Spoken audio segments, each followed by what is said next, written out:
Nakapasyal ka, Ma'am Carlota. May kailangan ka ba? May sasabihin lang ako sa'yo tungkol kay Nika. Bakit, Ma'am? May problema ba sa anak ko? 2 linggo na kasi siyang absent. Kaya nahihirapan siya makahabol sa aming lesson. Ah, pasensya ka na, ha? May nais lang akong personal na problema. Ano bang dapat gawin ng anak ko?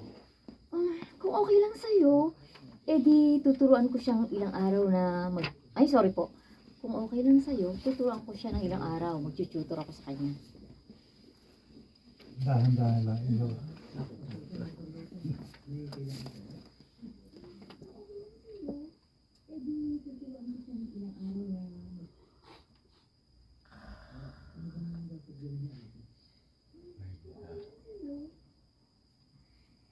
Di tuturuan ko siya ng ilang araw. Mag-tutor ako sa kanya.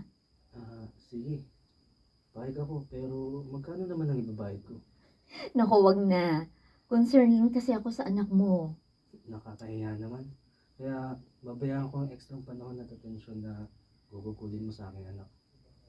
Ika Brad, Ano huwag pa? masyadong bulong. Oo, lakas mo ba? Okay po. Nakakaya naman. Sustain mo yung